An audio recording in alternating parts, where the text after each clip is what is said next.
11월 9일 목요일 새벽입니다. 오늘도 새벽을 깨우며 기도하실 때 하나님께서 함께 하시고 은혜 주시는 기도 되기를 기원합니다.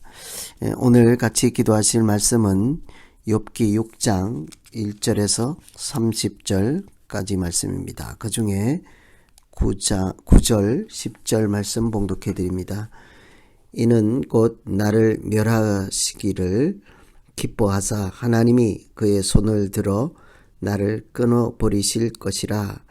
그러할지라도 내가 오히려 위로를 받고 그칠 줄 모르는 고통 가운데서도 기뻐하는 것은 내가 거룩하신 이의 말씀을 거역하지 아니하였음이라. 아멘. 오늘 말씀 욥기 6장은 욥의 대답인데요. 욥기는 기본적으로 욥과 친구 3명이 주고받는 대화 형식으로 기록이 되어 있습니다. 오늘 내용은 한 친구의 주장에 대해서 욥이 하는 대답이라는 것인데요. 첫 번째 친구로 등장한 엘리바스라는 친구가 무슨 말을 했는지를 알아야 욥이 하는 대답을 이해할 수 있겠죠. 그래서 한번 앞에 내용을 짚어보면 엘리바스의 주장은 욥이 당하는 고난은 한마디로 욥의 죄 때문이라는 주장이었습니다. 하나님은 죄 없는 자를 지키시고 죄 있는 자를 벌하신다 이렇게 얘기하고 죄가 있으니 그 모양이지 라고 하는 비난하는 그런 장면들 생각하시면 이해할 수 있겠습니다. 너 다 지금 힘들고 고난당하고 망하고 이런 건 죄가 때문이야. 죄 잘 모르겠냐? 생각해봐. 반드시 네가 기억하지도 못하는 그런 죄가 있을 거야.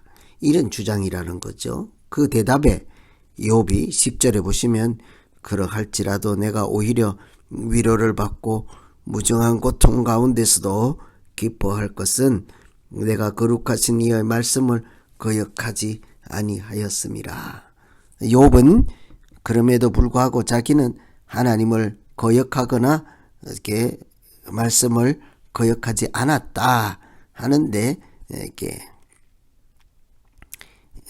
자기의 양심의 주장을 하는 거죠.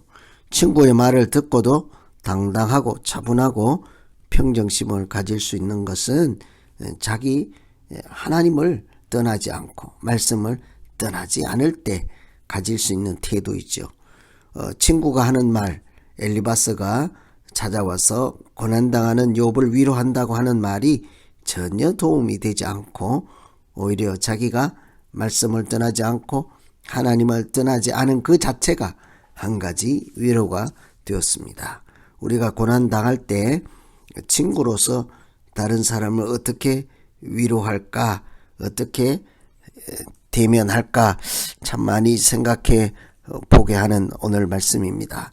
우리가 위로하고자 하면 첫째는 정죄하는 것보다 긍휼히 여기는 것이 먼저다 하는 생각을 해야 하겠습니다. 14절에 보시면 낙심한 자가 비록 전능자를 경외하기를 저버릴지라도 그의 친구로부터 동정을 받느니라. 낙심한 자가 비록 전능자를 경외하기를 저버릴지라도 그의 친구로부터 동정을 받느니라. 친구라고 하면 하나님을 경외하는 일에 완벽하지 못하고 실수가 있다 할지라도 그 친구를 정죄하는 것이 아니라 오히려 긍휼한 마음을 먼저 가질 수 있어야 친구라고 할 수 있지 않겠습니까? 인간은 누구나 연약하기 때문이지요. 그런데도 엘리바스는 그런 긍휼한 마음 이전에 정죄부터 하고 그것을 위로라고 이렇게 생각하는 거죠.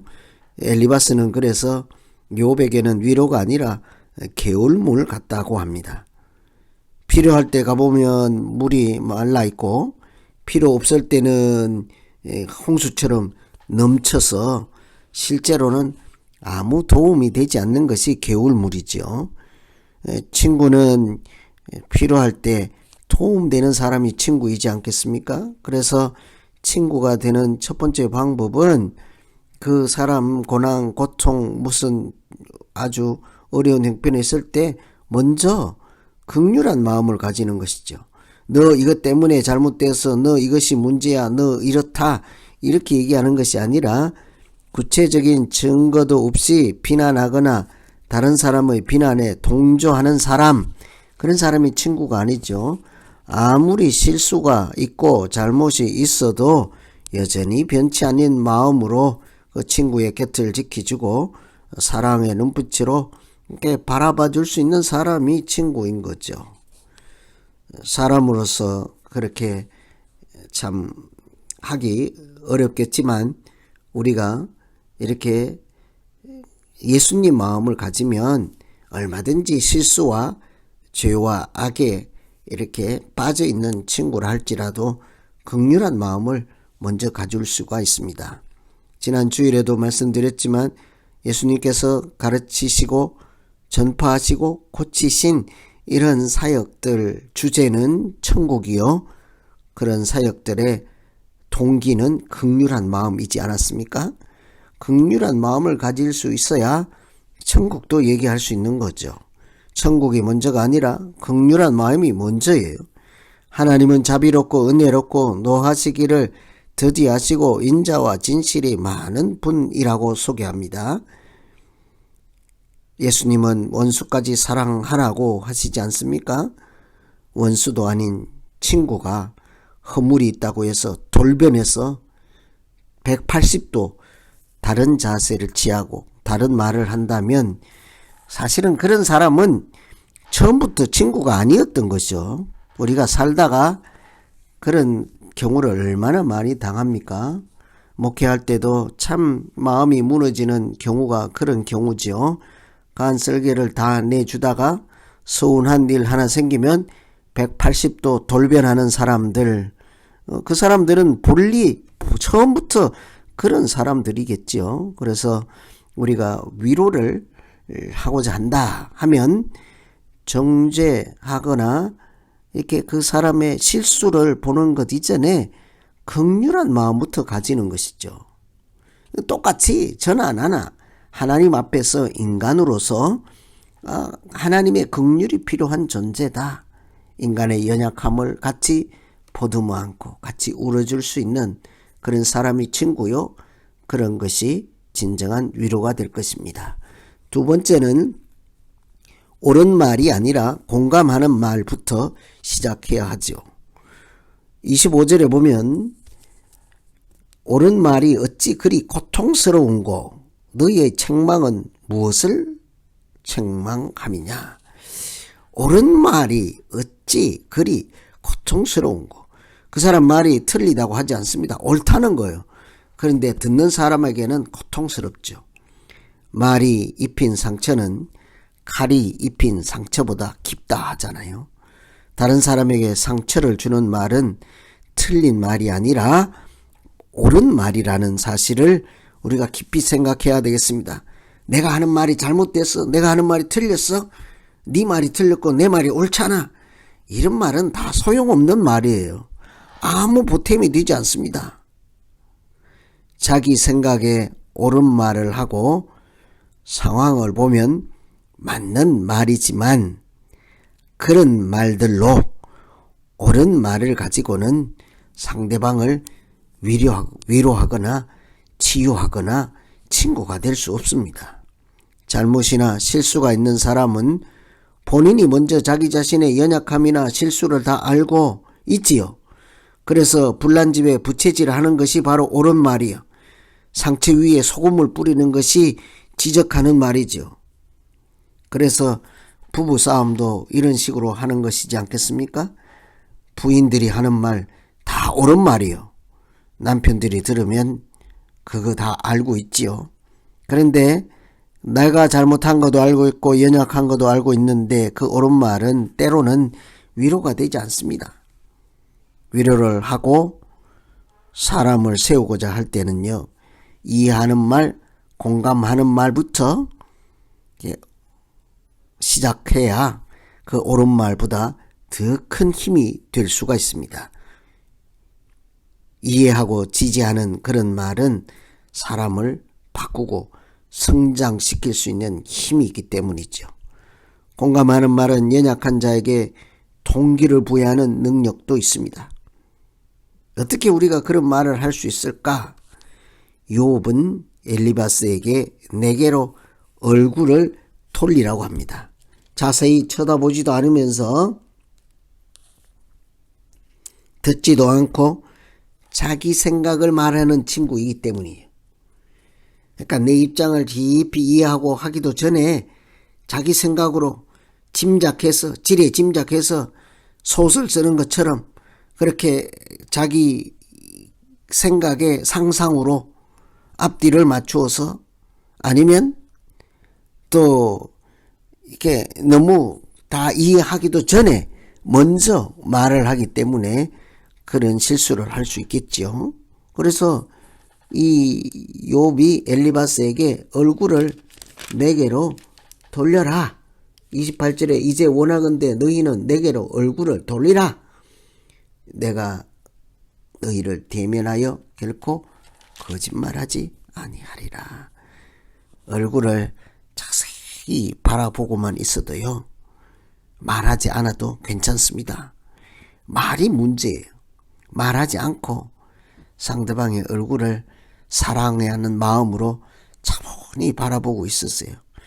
주고 싶은 말 서로 교통될 것이며, 위로하고자 하면 상대방도 위로를 얻을 것입니다.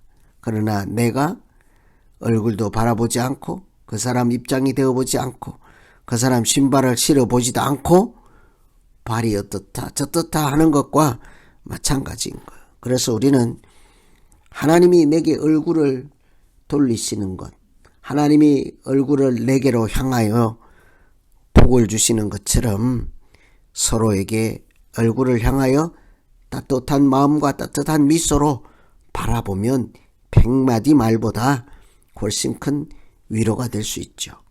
오늘은 엘리바스가 하는 말을 듣고 욥이 그 말에 대해서 이렇게 대응하는 답변이었습니다.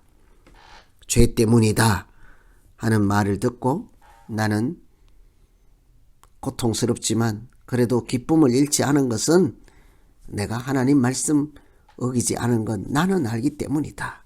참 저는 오늘 말씀 중에 제일 이렇게 부러운 구절이 10절이었습니다. 가장 오히려 위로를 받고 그칠 줄 모르는 고통 가운데서 기뻐할 수 있다. 말씀을 거역하지 않았기 때문이다. 이런 자긍심 가지고 믿음 생활할 때 하나님께서 고통도 이기게 하시고 또 사람의 위로가 아닌 하늘의 위로로 새 길을 열어주시고 믿음으로 승리할 수 있도록 지켜주실 줄로 믿습니다. 욥과 친구들의 대화를 자세히 읽어보시면서 사실은 맥락을 찾기가 참 어렵습니다. 다 표면적으로는 옳은 말처럼 들리거든요. 그러나 정황, 상황을 잘 파악할 때 옳은 말이라도 아주 비통한 말이 될 수 있고 이 사치에 사리에 또 그 상황에 맞지 않고 오히려 도움이 되지 않는 말일 수도 있다 하는 것을 잘 새기면서 말씀 읽으시고 오늘 같이 기도하시면 되겠습니다. 오늘 말씀 의지해서 우리 같이 한번 기도하죠. 하나님 아버지, 고통당하고 어려울 때에 이 사람 저 사람 위로한다고 하면서 이렇게 자기 나름대로 시나리오를 짜고 원인 분석을 하고 상황을 지레 짐작하거나 사람들의 말을 듣고 이렇다 저렇다 하기 전에 하나님 예수 그리스도의 마음으로 서로의 얼굴을 바라보게 하시고 사랑하는 마음으로 그 실수를 보다듬고 안아서 우리 인간의 연약함을 다 같이 이렇게 하나님 앞에 십자가 아래 내려놓고 긍휼히 여기며 서로 신뢰함으로 서로 긍정의 힘을 주고 또 새로운 장으로 나아갈 수 있도록 도전의 용기를 주는 우리 모두 되게 하여 주시옵소서. 누구든지 완벽할 수 없는 인간이라는 그런 전제를 가지고 하나님 앞에 겸손히 은혜를 구하고 연약함 중에도 믿음으로 견디고 이기게 하여 주시옵소서. 예수님 이름으로